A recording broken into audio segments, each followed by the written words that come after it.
Bakit po kaya hindi na ako nag-lose ng weight? Low carb naman po kinakain ko. So there are a few factors that affect this po. No? The first factor is, kumusta po ba yung quality ng paglo-low carb ninyo? Kasi what tends to happen in many people, kapag po tumatagal na sa lifestyle na ito, let's say 2 years, 3 years, mga tao have already reversed their medical condition, mga tao have already lost weight.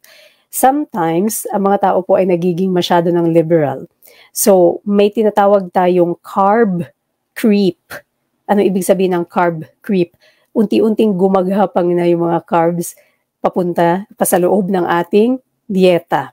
So, carb creep starts to happen dahil nga po okay na yung timbang nyo, okay na yung inyong sakit. So, some people become very permissive. So, that's the first thing to consider. Quality ng paglo-low carb, kumusta po ba? Clean low carb pa rin po ba kayo? Kasi if you remain clean low carb, hindi po usually mangyayari yan. So, that's the first thing. Second thing, kung masyado pong naging restrictive yung inyo pong pagkain ng low carb, over time po, may natural na mekanismo yung katawan natin to figure out na umunti na po yung pumapasok na calories sa katawan ninyo, umunti na yung pumapasok na energy. So, ang katawan po matalino, meron tayong fat thermostat, yan po ay nasa brain.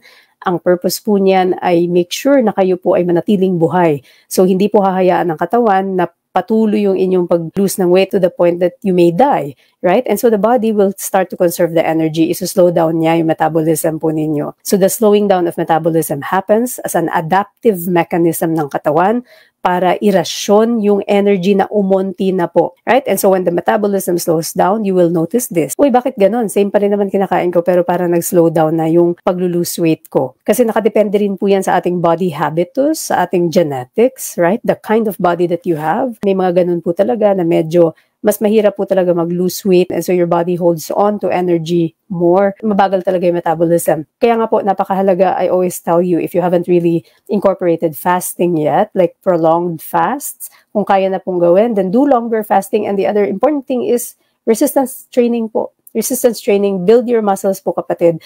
When you build your muscles, don't focus on the timbang. When you build your muscles, you will gain weight. Kasi ang muscle po ay mas mabigat kesa po sa taba.